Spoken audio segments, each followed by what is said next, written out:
Assalamualaikum warahmatullahi wabarakatuh. Alhamdulillahi rabbil alamin. Nahmaduhu wa nasta'inuhu wa nastaghfiruh. Wa na'udzu billahi min syururi anfusina wa sayyiati a'malina. May yahdihillahu fahuwal muhtadi wa may yudlil falan tajida lahu waliyyan mursyida. Asyhadu an la ilaha illallah wahdahu la syarika lah. Wa asyhadu anna Muhammadan 'abduhu wa rasuluh. Allahumma shalli wa sallim ala khatamil anbiya'i wal mursalin wa ala alihi wa ashabihi wa man da'a ila Allah bi da'watihi wa jahada billahi haqqa jihadih. Subhanaka la ilma lana illa ma 'allamtana innaka antal alimul hakim. Allahumma anfa'na bima 'allamtana wa 'allimna ma yanfa'una warzuqna ilman yanfa'una. Allahumma inna nas'aluka ilman nafi'a wa rizqan thayyiban wa amalan mutaqabbala. Amma ba'du. Masyarul muslimin, Bapak Ibu jamaah salat Maghrib yang dimuliakan Allah Subhanahu wa taala. Alhamdulillah, bersyukur kepada Allah Subhanahu wa taala sampai malam hari ini kita diberi kesabaran oleh Allah Subhanahu wa taala untuk tetap melaksanakan salah satu syariatnya, yaitu melaksanakan ibadah salat Maghrib berjamaah, termasuk melaksanakan salah satu kewajiban kita, yaitu thalabul ilmi. Kita berharap mudah-mudahan apa yang kita lakukan diterima Allah Subhanahu wa taala, mendapatkan ridhonya, dan kelak kita mendapatkan pahala saat kita berjumpa dengannya. Bapak Ibu rahimakumullah, mari kita awali kajian malam hari ini dengan bersama-sama membaca basmalah. Bismillahirrahmanirrahim. Malam ini kita akan melanjutkan kajian kita berkaitan dengan fikih ibadah. Pertemuan lalu kita sudah membahas 2 bulan yang lalu atau 3 bulan yang lalu kita bahas berkaitan dengan syarat sahnya sholat, syarat sah sholat dan juga syarat wajib sholat. Insyaallah untuk malam hari ini kita akan membahas berkaitan ahammiyatus sholat atau urgensi sholat, ya, bahasa kampusnya itu urgensi sholat. Kalau bahasa kita sehari-hari,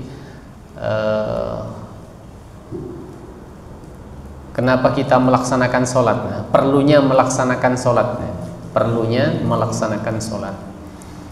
Bapak Ibu rahimakumullah, ada beberapa dalil baik dari Al-Quran maupun hadis Nabi Sallallahu Alaihi Wasallam yang menjelaskan berkaitan dengan perlunya kita melaksanakan sholat, selain memang ini sebagai bagian kewajiban yang harus kita jalankan dalam keseharian kita.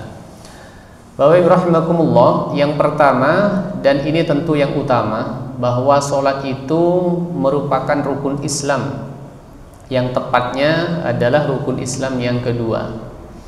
Di dalam hadis Nabi Sallallahu Alaihi Wasallam disebutkan, buniyal Islamu ala khamsin, syahadatu an la ilaha illallah wa anna muhammadar rasulullah wa aqamas shalah wa ita'az zakah wa siyamu ramadan wa tuhijjul bait.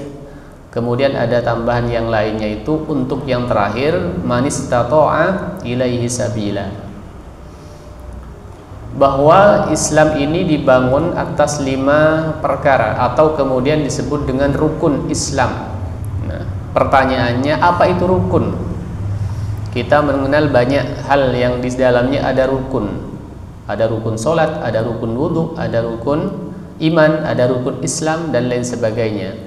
Atau bahasa Arabnya itu ruknun atau arkanun. Ruknun itu atau rukun itu sesuatu yang mesti ada pada sesuatu.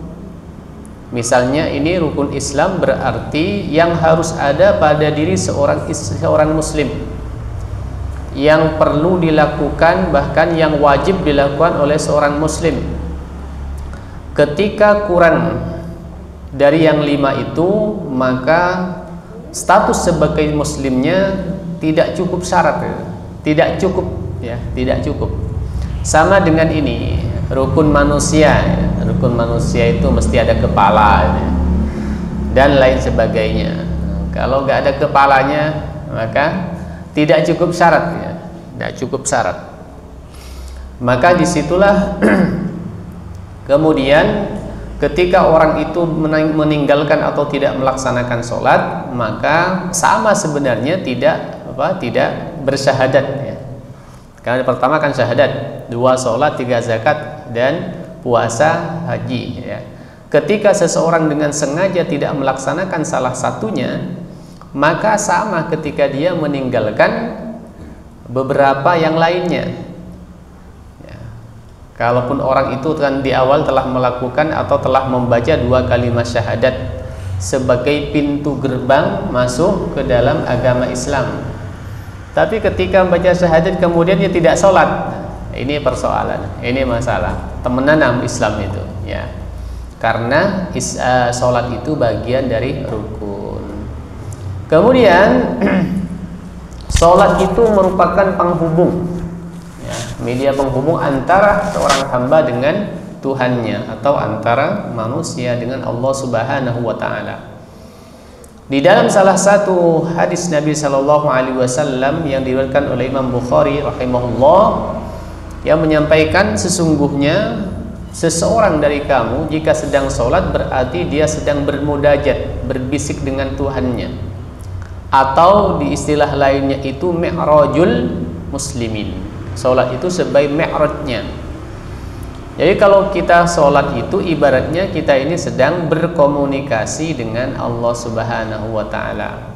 Kita sedang menghadap yang maha kuasa, kita menghadap yang zat yang maha luar biasa. Maka ketika kita telah sadar bahwa kita menghadap zat yang luar biasa itu, maka mestinya kita juga mempersiapkan segala sesuatunya dengan luar biasa, tidak biasa-biasa saja. Kadangkala ini terbalik ya. Malah ketika kita mau menghadap manusia biasa, kita persiapannya luar biasa.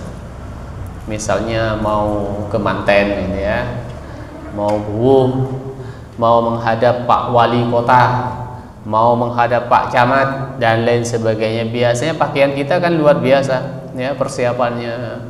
Bahkan bukan hanya persiapan itu ya, kalau perlu mau ke salon dulu itu ya, dan lain sebagainya. Persiapan luar biasa, dan itu mau menghadap sesama hamba.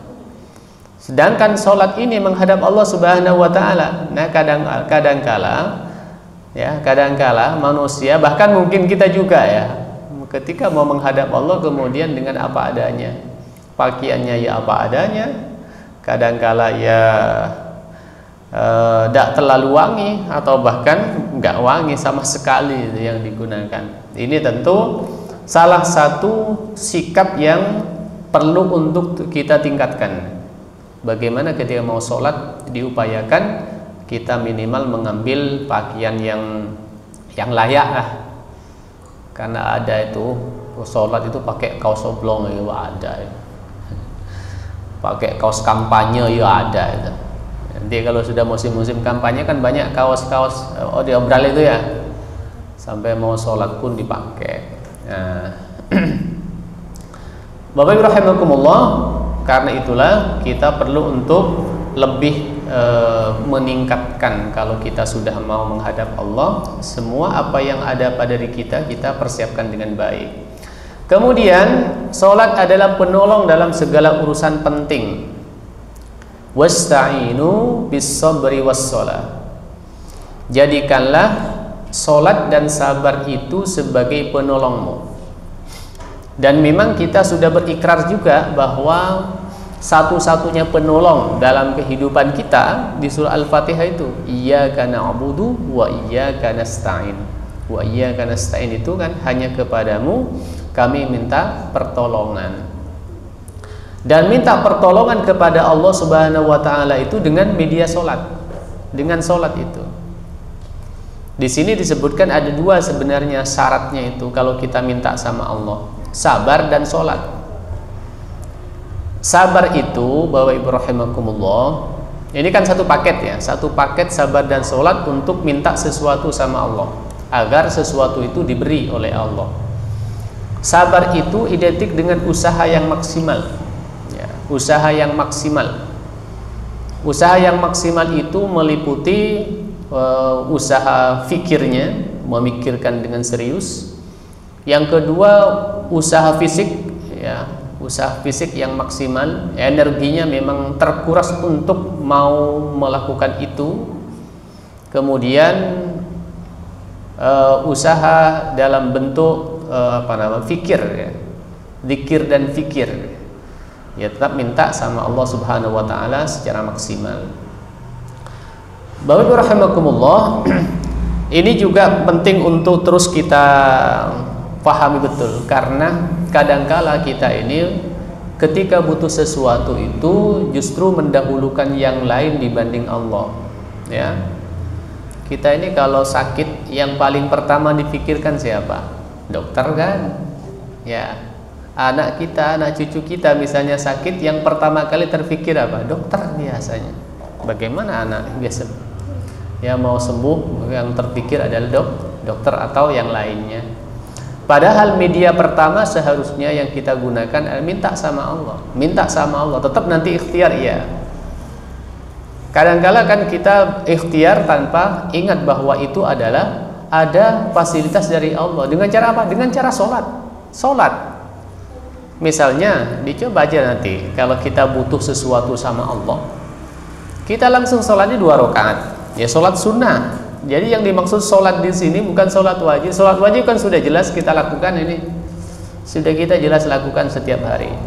Kalau kita mempunyai hajat tertentu, keinginan tertentu, kemudian kita wudhu dengan baik, dan itu perintahnya oleh Nabi. Kan ada di dalam salah satu hadis Nabi disebutkan, ketika siapapun berkeinginan sesuatu, maka wudhulah dengan wudhu yang baik, kemudian sholatlah 2 rakaat, dan mintalah setelah itu kepada Allah Subhanahu wa ta'ala.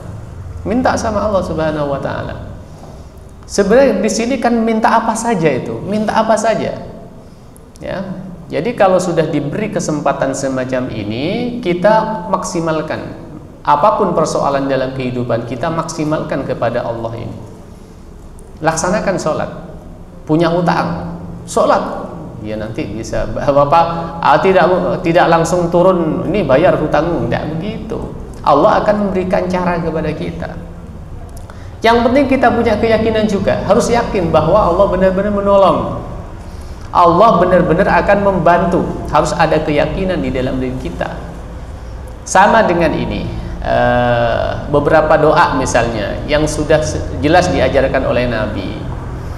Di dalam zikir pagi dan zikir sore itu kan banyak doa yang diajarkan oleh Nabi. Dan sahabat itu ketika telah mendapatkan informasi dari Nabi berkaitan dengan itu, biasanya langsung mengamalkan itu. Di antaranya ini, ketika ada seorang sahabat itu terjadi persoalan di rumahnya, dia sedang perjalanan, sedang bepergian. Kalau tidak salah itu ada kebakaran atau apa gitu, ya. Kemudian sahabat itu dikabari, di daerahmu itu ada kejadian begini-begini. Kemudian sahabat itu bilang, saya yakin di rumah tidak akan ada apa-apa. Kenapa yakin seperti itu? Karena Nabi telah bilang, Nabi bilangnya begini, siapa yang membaca doa, siapa yang membaca zikir Bismillahilladzi la yadurru ma'ismi syai'un fil ardi wala fis sama' wa huwas samiul alim 3 kali pagi dan 3 kali sore, maka tidak akan ada yang bisa memberikan mudarat padanya.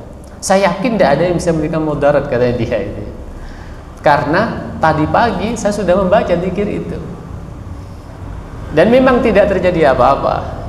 Artinya apa? Sahabat itu betul-betul meyakini apa yang dibaca dan apa yang diinformasikan oleh Nabi Shallallahu Alaihi Wasallam, dan itulah yang juga mesti menjadi keyakinan kita. Apa yang telah disampaikan oleh Nabi, apa yang disampaikan di dalam Al-Quran, kita yakini adanya dan kita laksanakan itu. Insya Allah akan benar-benar terjadi dalam kehidupan kita.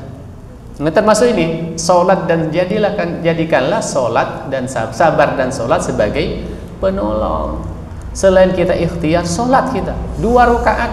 Setelah 2 rakaat berdoa sama Allah. Apa persoalan hidup kita? Persoalan apa saja? Karena di sini umum. Mintalah pertolongan kepada Allah, baik persoalan dunia, persoalan akhirat, persoalan agama, ya persoalan apa saja, minta saja sama Allah Subhanahu wa ta'ala. Insya Allah dibuktikan, ya, dibuktikan, ya. Karena sudah ada informasi semacam ini. Ya, memang kendala, sekali lagi kendala dalam kehidupan kita ini, lebih banyak mengutamakan ikhtiar kita ya. Kadang-kala ikhtiarnya juga gak maksimal, kemudian harapannya sangat tinggi kepada Allah.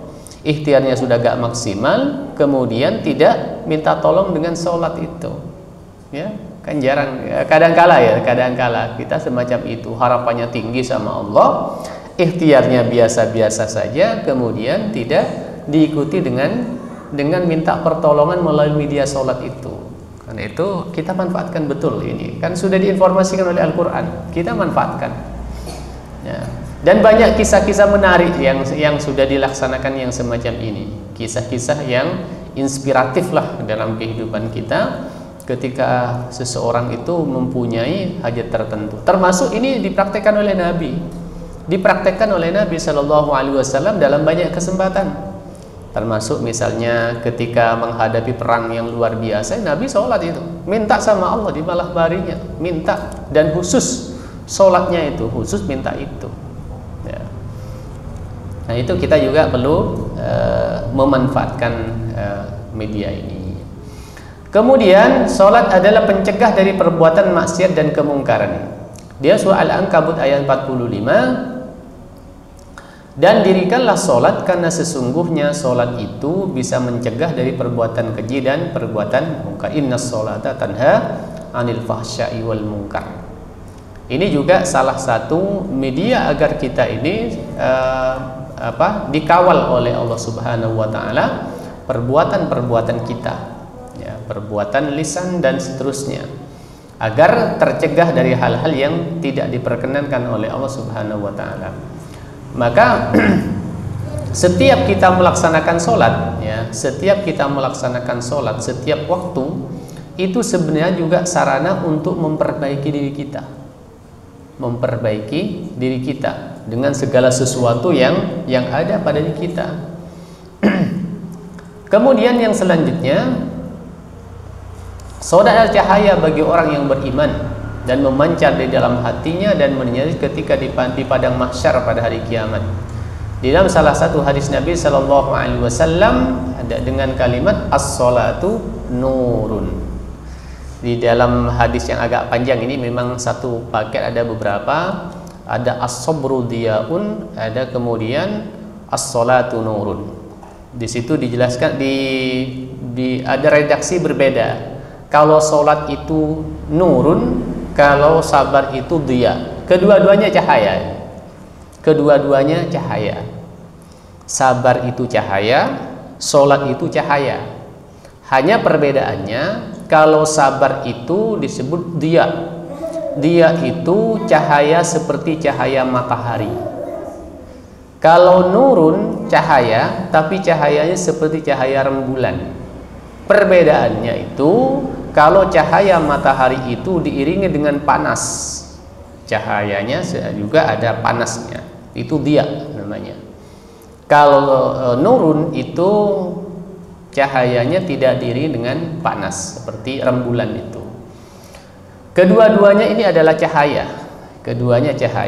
Bapak rahimakumullah, berarti dari hadis ini bisa kita pahami bahwa sholat itu hakikatnya sebagai penuntun dalam kehidupan kita. Cahaya ya. Cahaya itu kan ibaratnya kalau kita ini berjalan di tengah kegelapan, biasanya sulit akan membedakan apakah di depan kita ada kerikil atau tidak.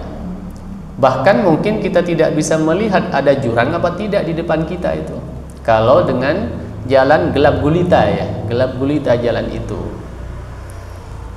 Sebaliknya, ketika jalan itu terang benderang, maka kita akan mudah melihat, jangankan jurang ya, kerikil kecil akan nampak di depan kita. Sama dalam kehidupan kita ya, dalam kehidupan kita kan banyak persoalan, banyak masalah, banyak yang kita hadapi dalam kehidupan kita ya, masalah-masalah yang bisa menjerumuskan kita. Kalau kita dalam diri kita ada cahaya, maka hal-hal kecil yang bisa menjerumuskan itu nampak. Tapi kalau kehidupan ini tidak ada cahaya dalam dirinya, maka perjalanan itu juga gelap gulita, maka akan mudah nabrak sana sini. Hal-hal yang bisa membahayakan pun juga bisa ditabrak itu. Hal-hal yang bisa merusak pun bisa dilewati. Kenapa? Karena gelap gulita, tidak ada cahaya. Maka perlu bagi kita untuk memperterang cahaya kehidupan kita dengan sholat ini. Jadi sholat untuk menerangi. Sholatu nurun, sholat itu cahaya yang bisa memberikan cahaya dalam kehidupan untuk bisa menuntun perjalanan kehidupan.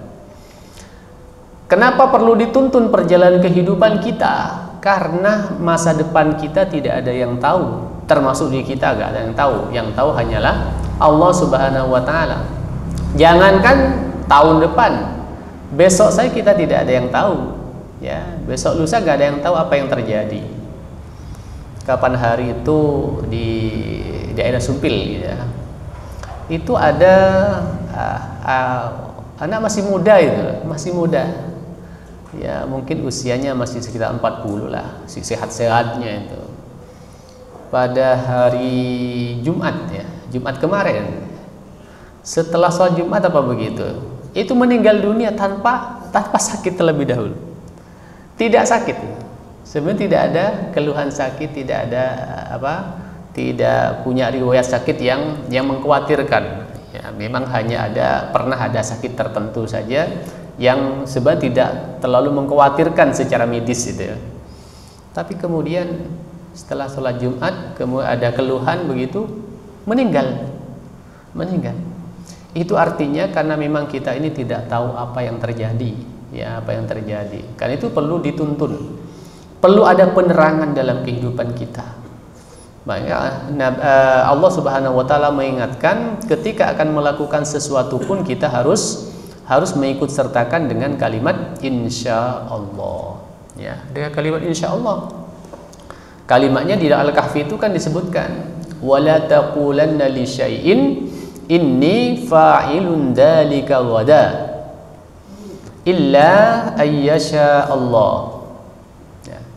Wala taqulanna, hendaklah kalian jangan sekali-kali mengucapkan inni, wala taqulanna li syai'in inni fa'ilun dzalika ghada. Jangan pernah memastikan bahwa kita akan bisa melakukan sesuatu besok. Besok termasuk nanti, ya. Kecuali dengan diikuti illa ayyasha Allah. Kecuali dengan kalimat insya Allah. Insya Allah besok begini, insya Allah besok akan melakukan ini dan itu. Kenapa? Karena kita sama sekali tidak tahu apa yang akan terjadi. Ya. Bapak Ibu rahimakumullah, agar perjalanan ke depan kita dibimbing oleh Allah, diberi cahaya penerangan dalam batin kita juga, maka salah satu yang bisa kita laksanakan adalah perbanyak sholat. Semakin banyak sholat yang kita laksanakan, semakin terang benderang perjalanan kehidupan. Ya, semakin banyak sholat pastinya. Ya, tentu kalau sholat wajib ya cukup 5 itu, gak usah ditambah. Tapi sholat sunnahnya ini yang perlu bisa kita tambah. Bisanya kita sholat sunnah apa? Yang bisa istiqomah silahkan. Qobliyah, ba'diyah, duha, atau mungkin qobliyah sebelum subuh, witir, atau sholat apalah yang bisa kita laksanakan. Kalau bisa istiqomah, kalau bisa kita laksanakan secara istiqomah walaupun tidak terlalu banyak.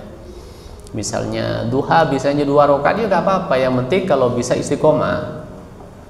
Tidak kemudian 12 rakaat tapi sebulan sekali. Nah, ini sampai redup cahayanya itu, ya. Dicas tiap hari, HP saja sehari gak dicas mati ya baterainya itu, ya. Mati tiap hari biar terus menyala. Ya, lampunya 2 rakaat ya 2 rakaat gak apa-apa. Qobliyah sholat qiyamul lail biasanya 2 rakaat boleh. 3 rakaat ya witir saja juga boleh. Kalau bisa, kalau semakin banyak ya semakin bagus. Yang penting istiqomah. Nah, semakin banyak, sekali lagi, semakin banyak kita melaksanakan sholat itu berarti semakin terang cahaya yang kita miliki. Ya. Upayakan memang sholat itu berkualitas, tidak kemudian mengejar kuantitas, mengejar jumlah banyak, tapi tidak tumaknina. Ini persoalan, ini masalah. Karena ketika sholat tidak tumaknina, sholatnya tidak sah. Ya, sholatnya tidak sah. Karena itu harus upayakan tumaknina. Makanya kalau misalnya waktunya hanya sedikit, ya kita upayakan tidak banyak-banyak rakaat. Sama dengan sholat tarawih dan lain sebagainya itu ya. Kalau ngejar terlalu banyak, dikhawatirkan nanti bisa membuat sholat itu cepat-cepat. Nah itu kemudian menjadi sholatnya tidak sah. Kemudian barang siapa yang menjaga sholatnya, niscaya ia akan menjadi cahaya, bukti penyelamat baginya pada hari kiamat. Bukti penyelamat nanti di hari kiamat. Jadi cahaya yang dimaksud di situ adalah lebih kepada cahaya agar nanti dalam perjalanan kehidupan bisa membedakan mana yang baik, mana yang tidak baik. Ya, cahaya hidayah, cahaya petunjuk, ya, bukan cahaya lampu seperti di masjid begini. Ya. Kemudian sholat adalah kebahagiaan jiwa orang-orang yang beriman serta penyejuk hatinya. Di dalam salah satu riwayat disebutkan, hadis juga Imam Ahmad dari Anas bin Malik radhiyallahu an, dijadikan penyejuk hatiku di dalam sholat sebagai penghibur, ya, penghibur, penyejuk batin. Kalau batin kita sedang resah, batin kita sedang gelisah, batin kita sedang kurang nyaman, salah satu yang bisa kita lakukan sholat. Tentu di sini sholat sunnah lagi-lagi sholat sunnah. Kalau batin kita sedang terasa bagaimana itu, segera kita bisa berwudu kemudian bisa melaksanakan sholat. Alangkah baiknya kalau misalnya nanti bisa tilawah Al-Quran. Karena Al-Quran itu sebagai syifa'un lima fis sudur. Syifa itu sebagai obat. Jadi kalau batin kita sedang punya persoalan, maka kita bisa dengan sholat dan juga tilawah Al-Quran. Karena batin kita mungkin sedang ada ada gangguan. Gangguan itu tidak selalu gangguan jin ya. Karena kadangkala orang dikit-dikit jin, padahal itu kadangkala kegundahan batin karena persoalan tertentu yang itu bisa dengan cara-cara semacam ini. Ya sholat, wudhu yang bagus, sholat, tilawah Al-Quran, selesai insya Allah selesai. Ya, tapi kalau punya hutang ya tetap gak selesai. Punya hutang sholat gak selesai. Tapi bisa saja nanti dengan sholat itu minta sama Allah ada jalan keluarnya. Ada jalan keluar ya. Juga ini pernah diajarkan oleh Nabi itu berkaitan dengan hutang, yang punya hutang ya. Kalau yang nggak punya, alhamdulillah. Pernah suatu saat itu sahabat begini, ada di masjid, kemudian dia kelihatan sedih begitu. Kemudian ditemui oleh sahabat yang lain, ditanya. Kemudian ia menyampaikan bahwa ia dalam keadaan sedih, gelisah karena sedang terlilit hutang. Kemudian sahabat yang tadi menemui itu menyampaikan, wahai sahabatku, bukankah Nabi telah mengajarkan kalimat yang dengan kalimat itu akan bisa melunasi hutangnya? Apa kalimatnya? Kalimatnya itu yang dibaca setiap pagi dan sore itu sebagai zikir pagi sore itu juga. Allahumma inni a'udzubika minal hammi wal hazan, wa a'udzubika minal ajri wal kasal, wa a'udzubika minal jubni wal bukhal, wa a'udzubika min ghalabatid daini wa qahrir rijal. Itu dibaca pagi dan sore. Kemudian sahabat itu mengamalkan kalimat itu, mengamalkan yang diajarkan oleh Nabi itu. Ternyata benar, dalam waktu yang tidak lama itu hutangnya terlunasi. Entah dengan jalan apa, yang jelas Allah akan banyak memberikan jalan kok, ya. Jalan yang akan diberikan oleh Allah Subhanahu wa taala itu sangat banyak. Yang kadangkala jalan itu, ya, jalan yang diberikan oleh Allah tidak terfikir oleh kita. Tidak terfikir karena Allah itu Maha tahu jalan yang terbaik dalam kehidupan kita. Ya, Siapa yang bisa terpikir ya yang bisa terlintas dalam pikirannya seperti misalnya perjalanan Nabi pada saat di Gua Sur gitu ya, di Gua Sur. Bagaimana cara Allah menyelamatkan beliau Nabi bersama Abu Bakar dalam Gua Sur. Abu Bakar bersama Nabi Muhammad di dalam Gua Sur. Caranya apa? Caranya hanya dengan burung merpati dan laba-laba. Dan laba-laba dikirimlah seekor laba-laba untuk membuat sarang dengan cepat di situ. Dikirimlah burung merpati dengan bertelur di tempat itu, yang kemudian orang berpikir yang mau mencari, nih kalau ada orang di dalam nggak mungkin ada burung merpati di sini. Itulah cara Allah Subhanahu wa Ta'ala yang memang kadang-kala di luar pikiran kita dalam menyelesaikan persoalan kehidupan. Ya, sulit dianalisis itu, sulit dianalisis. Tapi itulah keadaannya. Banyak cara Allah menyelesaikan persoalan dalam hidup ini. Masyaallah muslimin rahimakumullah. Jadi sejukkan batin kita dengan banyak melaksanakan sholat. Insya Allah semakin banyak melaksanakan sholat, batin kita semakin sejuk. Oke. Sholat adalah penghapus dosa dan pelebur segala kesalahan. Di antara dari sekian banyak hadis Nabi Sallallahu Alaihi Wasallam ini salah satunya dari sekian banyak ya. Apa pendapat kalian jika di depan pintu seorang di antara kalian terdapat sungai, di dalamnya ia mandi 5 kali sehari? Apakah masih tersisa kotoran di dalamnya meski sedikit? Para sahabat menjawab tentu tidak, tidak tersisa sedikit pun kotoran itu. Beliau berkata, demikian pula dengan sholat 5 waktu. Dengan sholat itu Allah menghapus dosa-dosa. Ya. Jadi sholat ini juga sarana penghapus dosa.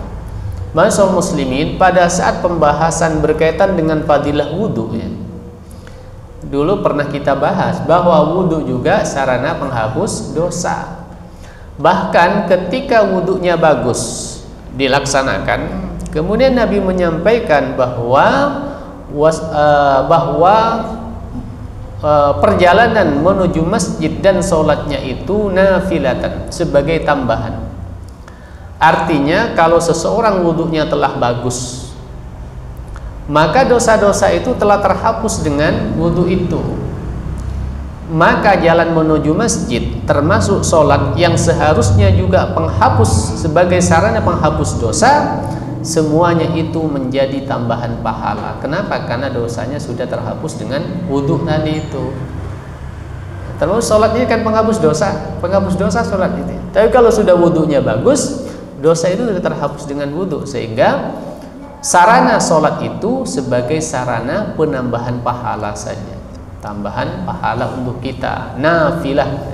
Kalimat di dalam hadis itu disebut sebagai nafilah, tambahan. Masyaallah muslimin rahimakumullah. Kemudian yang berikutnya, sholat merupakan tiang agama. Barang siapa yang menegakkannya, maka ia telah menegakkan agama. Di dalam masalah ini kita insya Allah banyak sudah hafal ya, bahwa as-sholatu imaduddin. Sholat itu adalah tiang agama. Kita pasti tahu tiang itu. Tiang bukan tiang bahasa Jawa ada ya. Tiang itu sebagai penyanggah ya, sebagai penyanggah satu bangunan ya, khususnya untuk bisa menegakkan atap yang ada di atasnya. Maka satu bangunan tanpa tiang pasti roboh ya. Bangunan tanpa tiang, tanpa penyanggah pasti roboh, tidak jadi bangunan. Maka sama dalam hal ini ketika seseorang beragama, kemudian kalau agamanya ingin kokoh, maka sholatnya harus kuat, sholatnya harus bagus ya. Maka kalau sholatnya itu kurang bagus, dia tiangnya kurang kokoh. Demikian pula apalagi seseorang tidak sholat, berarti tidak punya tiang dia. Beragamanya gak ada tiang, berarti gak punya rumah, gak punya tempat, tidak punya agama. Nggak sholat ya. Misalnya seorang nggak sholat, maka disebutkan dalam hadis itu as-sholatu imaduddin. Faman aqamaha faqad aqamad-din wa man tarakaha faqad kafara. Siapa yang menegakkan agama, menegakkan solat berarti dia menegakkan agama, dan siapa yang meninggalkan solat berarti dia telah merobohkan agama. Ya, karena solat itu sebagai tiangnya, sebagai penyanggah. Ya. Masyaallah muslimin rahimakumullah. Kemudian solat merupakan pembeda antara orang beriman dengan orang kafir dan musyrik. Batas pemisah antara seseorang dengan kekafiran dan kesyirikan adalah meninggalkan solat. Nah, di sini pemisahnya. Pemisah antara orang beriman, antara orang muslim dengan yang tidak muslim, ya solat ini. Kalau yang lainnya kan bisa saja mirip-mirip, ya mirip. Misalnya puasa, yang lain juga puasa, walaupun puasanya yang lain tidak bulan Ramadan, juga ada sarana puasa di agama lain itu. Bahkan puasanya kadang lebih panjang dari kita, lebih panjang waktunya, termasuk durasinya, bahkan syaratnya banyak itu. Gak boleh makan ini, gak boleh makan itu. Kalau kita kan semuanya masuk, gak apa-apa, gak membahas apa. Yang penting sudah waktunya berbuka, sembarang masuk. Tapi kalau agama lain ada syaratnya, itu puasanya ada syaratnya, itu ada syaratnya. Dan puasanya lebih panjang katanya. Kalau tidak salah itu sejak habis duhur berpuasa, dan tidak ada sahur, berbuka satu kali, bermakan satu kali. Ya. Termasuk yang lainnya, ya. Makanya salah satu yang menjadi pembeda itu adalah solat ini. Hanya saja kemudian di tengah-tengah kaum muslimin, solat ini tidak dijadikan sebagai pembeda utama. Maksudnya adalah kalau misalnya kaum muslimin ini mau menjadikan solat sebagai pembeda, maka seharusnya setiap waktu kaum muslim menampakkan kalau semuanya solat. Gimana cara menampakkan? Solat berjamaah. Seharusnya ini yang perlu kita tegakkan, ya.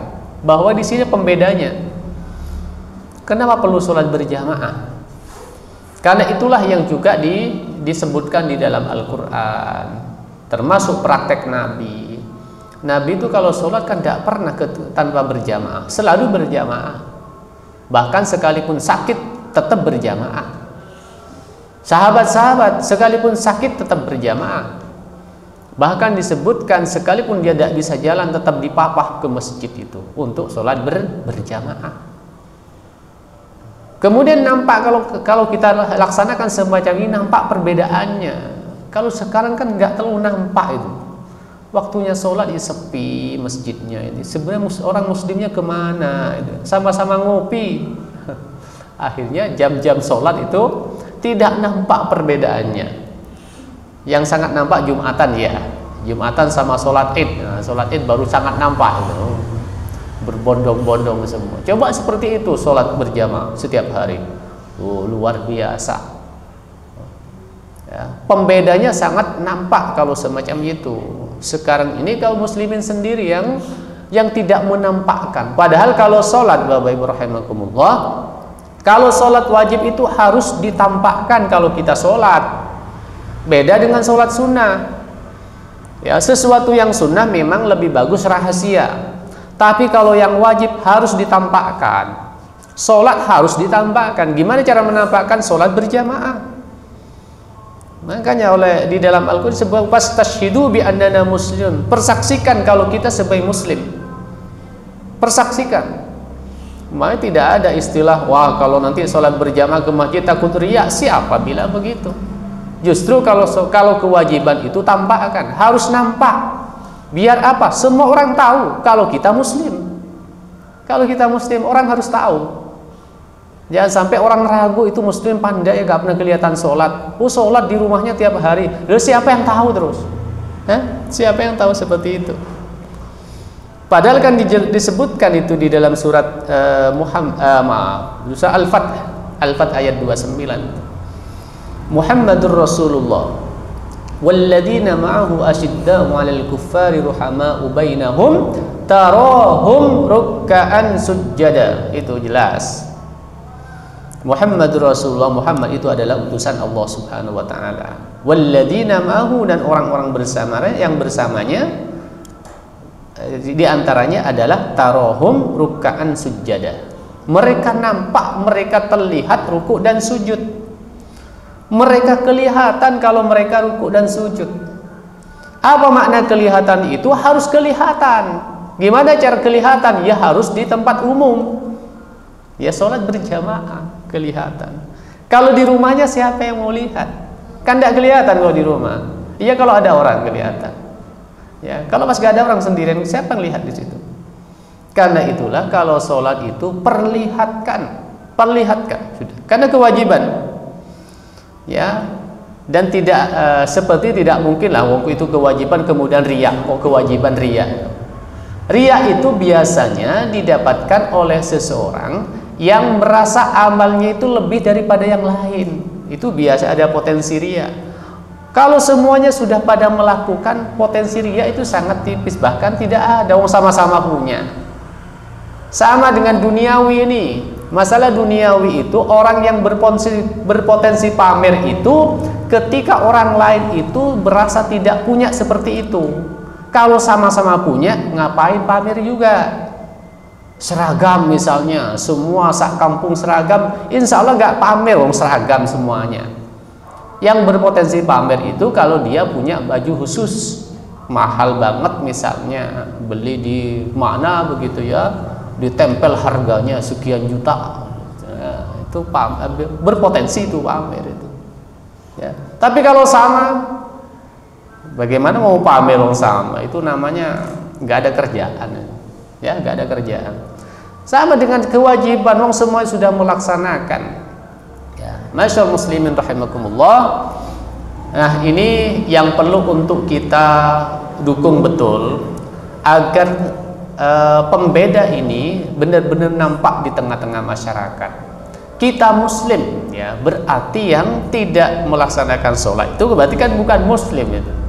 Bagaimana cara membedakannya? Ya sholat berjamaah di situ, menampakkan dengan sholat berjamaah.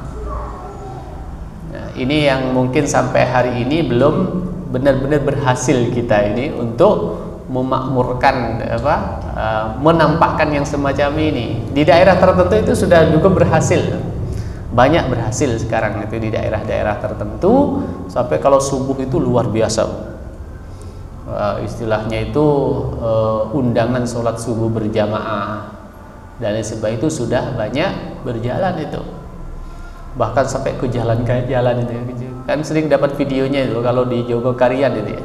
Katanya kalau subuh itu sampai ke jalan raya, tidak muat masjidnya. Itu kan luar biasa itu syiar kalau semacam itu. Masyaallah muslimin rahimakumullah. Kemudian sholat merupakan sebaik-baik amalan. Ketika beliau ditanya tentang amalan apa yang paling utama, beliau menjawab sholat pada waktunya, as-sholatu ala waktiha. Ini artinya bahwa irhamakumullah, salah satu amalan yang utama sebagai muslim itu adalah melaksanakan sholat. Baik, kita lanjutkan dulu. Sholat ada perkara pertama yang akan dihisab nanti di hari kiamat pada setiap hamba. Sesungguhnya perkara pertama yang akan dihisab atau dihitung dari amal perbuatan manusia pada hari kiamat adalah sholat. Awwalu ma yuhasabu alaihi al-'abdu yawmal qiyamati as-shalah.